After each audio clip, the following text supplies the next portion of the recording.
बिस्मिल्लाहिर्रहमानिर्रहीम। अस्सलामु अलैकुम। इन्फो टीवी में खुश आमदीद। आज 24 अगस्त 2022 रोज़ बुध सऊदी अरब की शाम तक की अहम तरीन ख़बरों के साथ मैं हूँ वसीम। अगर आप भी सऊदी अरब के गैर मुल्की हैं तो इन्फो टीवी चैनल को सब्सक्राइब कर लें, बेल आइकन को प्रेस कर लें ताकि आप तक तमाम खबरें पहुँच सकें। आज शाम के न्यूज़ बुलेटिन में बहुत सी अहम अपडेट्स हैं, तो वीडियो को मुकम्मल देखिएगा। शुरू करते हैं पहली खबर के साथ। गैर कानूनी तारकीन के बच्चों को स्कूलों में दाखिले की इजाज़त। सऊदी वज़ारत तालीम ने कहा कि सऊदी अरब में गैर कानूनी तौर पर मुकीम तारकीन वतन के बच्चों को नए तालीमी साल के दौरान दाखिले के मौके दिए जाएंगे। वकालत अल अरबिया और आजिल वेबसाइट के मुताबिक वज़ारत तालीम का कहना है कि सरकारी स्कूल इंतज़ामिया गैर कानूनी तौर पर मुकीम गैर मुल्कियों के बच्चों को दाखिला फॉर्म फराहम करें और उन्हें हदायत की जाए कि वह ज़रूरी कार्रवाई के लिए मुतल्लिका गवर्नरेट से रजू करें। गवर्नरेट से मंजूरी के बाद फॉर्म स्कूल में जमा कराया जाए। वज़ारत तालीम ने सऊदी अरब के तमाम तलीमी इदारों की इंतज़ामिया से कहा कि हर तालीमी ज़ोन में दाखिला लेने वाले तलबा के अदाद शुमार माहाना बुनियाद पर फ्राहम किए जाएँ। सऊदी ज़राए ब्लाक में शाये रिपोर्टों में कहा गया कि गैर कानूनी तौर पर मुकीम गैर मुल्कियों के बच्चों को स्कूलों में दाखिला देने के लिए दाखिला फॉर्म के ज़वाबित मुकर्रर किए गए हैं।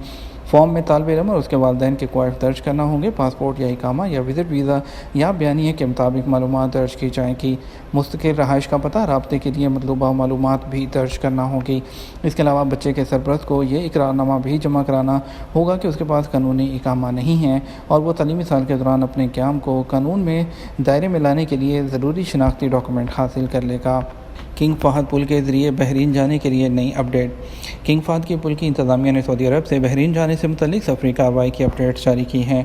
अखबार 24 के मुताबिक किंग फहद पुल इंतज़ामिया ने ट्विटर पर बयान में कहा कि 12 साल से कम उम्र के बच्चों के लिए कोविड मेडिकल इंश्योरेंस की शर्त ख़त्म कर दी गई है, जबकि दीगर कैटेगरी में शामिल शहरियों पर यह पाबंदी बरकरार है।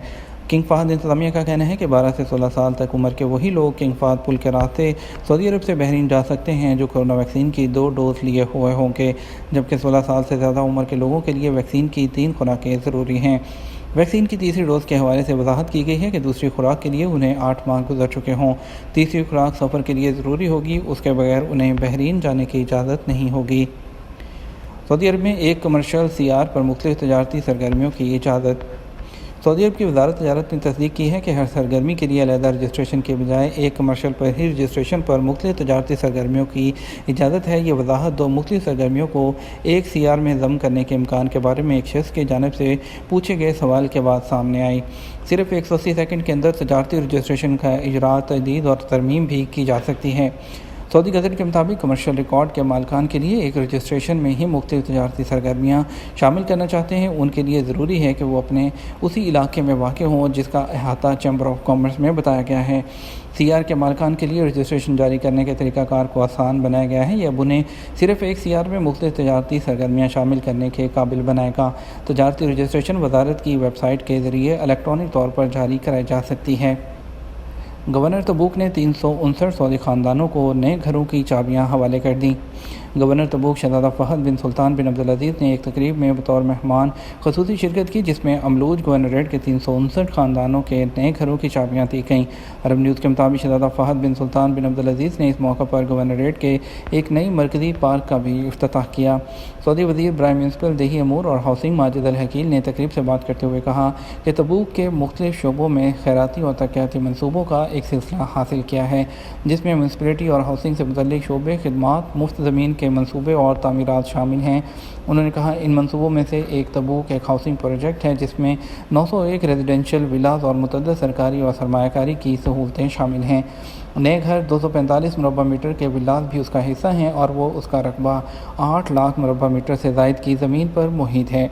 ये तबूक वैली प्रोजेक्ट के अलावा है जो खित्ते में हुकाम की जानिब से शुरू किया गया है और इसके अलावा दीगर मनसूबों और इनिशिएटिव की तोसी है, जिसका मकसद सकनी प्रोग्राम से मुस्तफ़ीद होने वालों के लिए 6000 से ज़्यादा जायदादें फ्राहम करना है। दोस्त मुल्कों से ताल्लुकात मजबूत बनाने की पॉलिसी पर गामज़न हैं। सऊदी कबीना ने सियाहत के कानून और सऊदी इंडोनेशिया आला राब्ता कौंसिल के क़याम के मुआहदे की मंजूरी दे दी। सऊदी खबरसां एजेंसी SP के मुताबिक मंगल को जद्दा के कसरुल सलाम में शाह सलमान बिन अब्दुल अज़ीज़ की ज़ेर सदारत इजलास में 12 फैसले किए गए। कबीना ने बरादर और दोस्त ममालिक के साथ ताल्लुकात को जदीद खतूत पर इस्तवार करने और मजबूत बनाने की ख्वाहिश का इजहार किया। सऊदी अरब में दोपहर 12 से 3 बजे तक दर्जा हरारत नुक्ता अरूज पर। سعودی عرب میں موسمیات کے قومی مرکز کا کہنا ہے کہ دوپہر 12 سے دوپہر 3 بجے تک درجہ حرارت نقطہ عروج کو پہنچ جاتا ہے۔ آج ویب سائٹ کے مطابق قومی مرکز کے ٹویٹر بیان پر کہا گیا کہ درجہ حرارت دن بھر بڑھتا رہتا ہے، اس کی اصل وجہ زمین پر دھوپ کا اثر ہونا ہے۔ سورج کی تپش زمین پر پڑتی ہے، موسم گرما میں دیگر موسموں کے مقابلے میں اس کی شدت بڑھ جاتی ہے۔ موسمیات کے قومی مرکز نے بتایا کہ منگل کو سعودی عرب کا گرم ترین شہر الحسا رہا، جہاں درجہ حرارت 46 سینٹی گریڈ ریکارڈ کیا گیا، جبکہ سب سے کم درجہ حرارت 18 سینٹی گریڈ ابھا شہر میں ریکارڈ کیا گیا۔ Chinese made water pump per made in Italy کے اسٹیکر، وزارت تجارت کی کارروائی۔ سعودی وزارت تجارت کے انسپکٹر نے ایک گودام سے 40,000 جعلی واٹر پمپ ضبط کر لیے۔ جنوبی ریاض میں واقع گودام چینی کارکن اپنے طور پر چلا رہے تھے۔ اخباری چینل کے مطابق وزارت تجارت کی فیلڈ ٹیم کے نگران محمد الشہری نے بتایا کہ گودام کی نشاندہی پر تمام معلومات جمع کرنے کے بعد چھاپہ مارا گیا۔ محمد الشہری نے بتایا کہ چینی کارکن واٹر پمپ درآمد کر کے اس پر میڈ ان چائنا کا اسٹیکر ہٹا کر میڈ ان اٹلی لگا رہے تھے۔ چینی کارکن جو ہیں میڈ ان اٹلی اسٹیکر والے چینی ساختہ واٹر پمپ تجارتی مراکز اور دکانوں کو سپلائی کر رہے تھے۔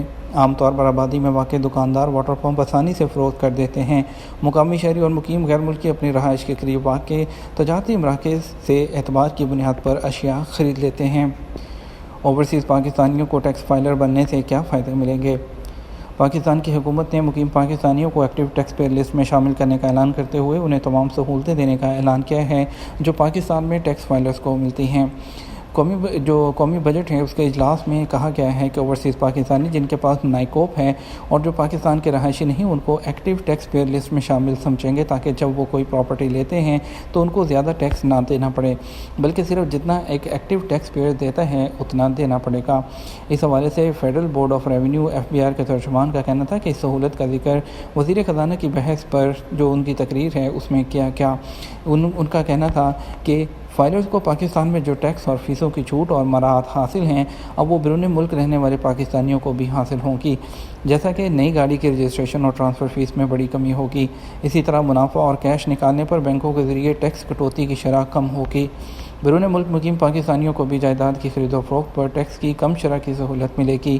اسی طرح اسٹاک مارکیٹ میں خرید و فروخت پر آمدن پر کم ود ہولڈنگ ٹیکس ادا کرنا ہوگا۔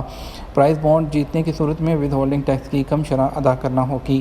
ٹیکس کے گوشوارے جمع کرانے والے کو فائلر کہا جاتا ہے اور ایسا نہ کرنے والے کو نان فائلر کہا جاتا ہے۔